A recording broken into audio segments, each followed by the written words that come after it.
Subject: AI Omega. Species: Human-created artificial intelligence. Species description: No physical description available. Ship: Not applicable. Location: Multiple. Poring over what little sensor data we currently had, I found myself regretting the isolation I had inflicted upon this instance of myself. Being able to discuss findings like these with another AI is one of the reasons I brought them along in the first place. I wouldn't go so far as to say it was the wrong decision, though. Security is paramount, and we don't know everything that the enemy is capable of. If they were able to somehow compromise this instance of me, and that were able to be spread to the others... No. It's best to just gather what data I can and send it back with my analysis. Unfortunately, there isn't a lot of data to examine so far. A ping that indicates a probable solid object that is around 2 light-years wide, and no amount of resets suggest any alternatives. Captain Schmidt and his crew were far more patient than I. If I were in charge, which I definitely could be, but that's another matter, I'd have ordered to jump immediately. However, the plan of action agreed upon by the Directorate and the Admiralty wisely places priority on enemy warfare capabilities.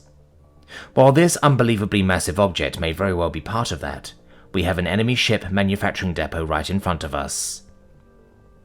It would be foolish to just run off without learning as much as we can about how the OU makes their ships. Damn, hate it when I convince myself to be reasonable. With an internal sigh, I settled in for a full 8 hours of observation, grabbing as much data as I could. The only members of the crew that were chatting were the ones loaned by the Republic. Everyone else was likely pondering what this object could be. 20 or so years ago, this type of reading could indicate a particularly small and dense nebula. Perhaps that's what the Republic officers think it is. The US officers know better, though. New scanners are a discovery that the public loves hearing about, and the issue of ghosting being solved had been covered by news cycles for weeks. There was a wave of excitement in regards to further exploration of the Milky Way, and there were even people insisting that we would be able to explore beyond that. Don't think this is what they had in mind, though. To pass the time, I helped with various tasks among the crew. Alignment calculations and such, the AI equivalent of fidgeting. After an hour, boredom overcame me and I decided to place myself in standby mode. Omega? Captain Schmidt whispered. The keyword woke me from standby mode. Slightly annoyed, I checked the mission clock. It had only been a total of 6 hours. How can I help you, Captain? I asked, matching his tone. The sensor readout we're getting, we're certain it's a solid chunk of mass, right? Not necessarily. If a lot of small objects are close enough together, it might fool our sensors from this far out. Might? What are the odds of that? The odds of a naturally formed group of objects that could cover a span of 2 light-years aren't that low, but the odds of those objects being close enough to each other to fool our sensors without becoming a solid object are incalculably small, I admitted. But space is weird, and we're in a part of the universe nobody has ever seen before. A naturally formed group of objects. What about a grouping of ships? He asked, tapping his nearly empty mug. Sure, it's possible, if the On the Union had been doing nothing but building ships for a few million years. More like trillion, but that's neither here nor there. Captain Schmidt leaned back in his seat, and I could almost see the question forming in his mind.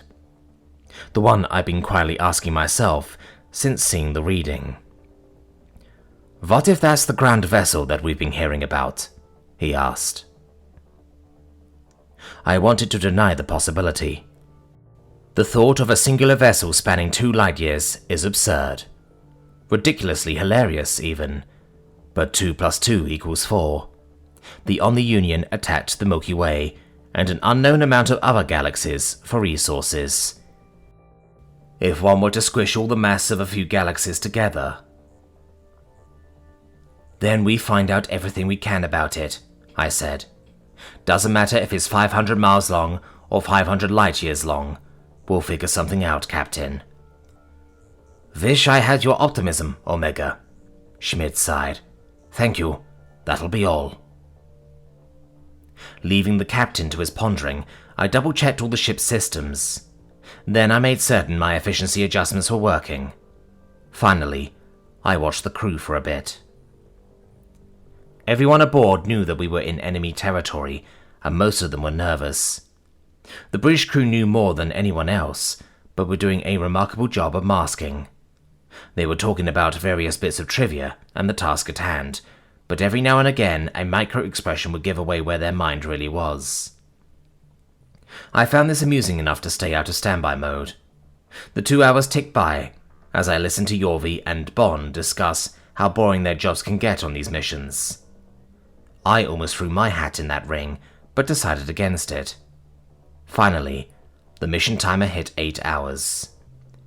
Alright, that's good enough for now, Schmidt said. Gobson, your report. Sending it now, sir. Very good. Yorvi, you know where we want to go. Get us there, please.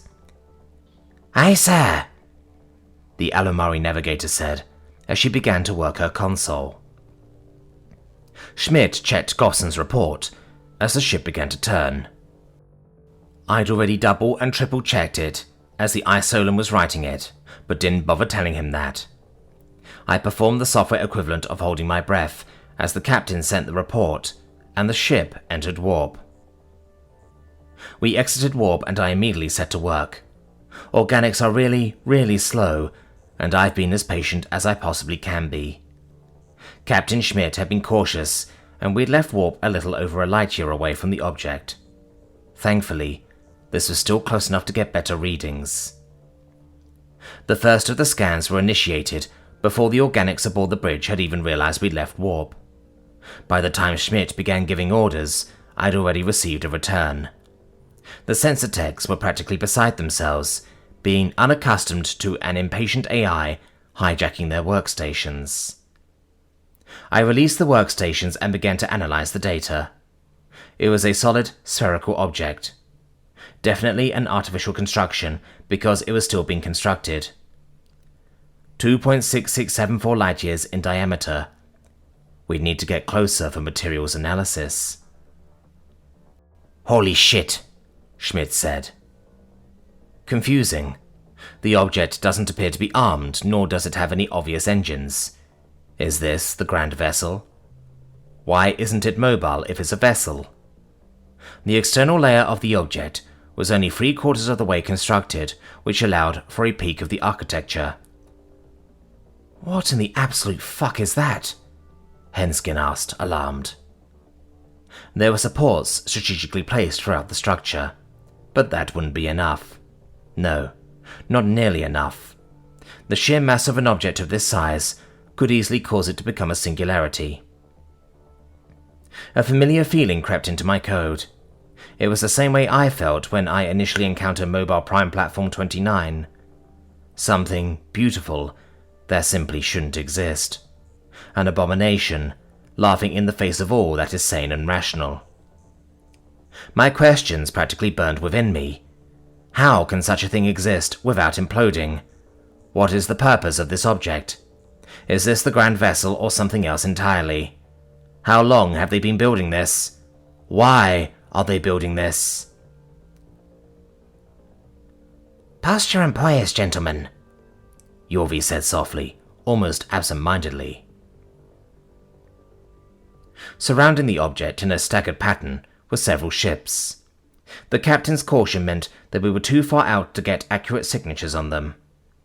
Except for the Mobile Prime platforms, of course.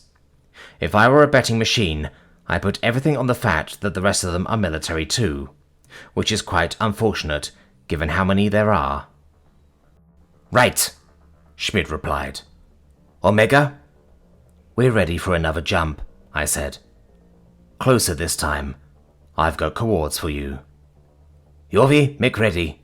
What have we got, Omega? Extremely large artificial construct that is incomplete. We need detailed scans to learn more. Ships are surrounding the construct, but we will still be able to get some good data by coming in just beyond their sensor range. How many ships? Roughly 2.6 trillion on this side of the sphere. Likely at least another 2 trillion on the other side. It's unclear if they are all armed. Almost 5 trillion enemy ships and a 2 light-year diameter sphere? Commander Henskin added. Correct, I said. Also, there's a few 100,000 mobile prime platforms. Of course there would be MPPs, Schmidt sighed. Whatever. How has this thing not collapsed in on itself? Unknown. They obviously know something we don't. When we get closer, maybe we'll learn what it is.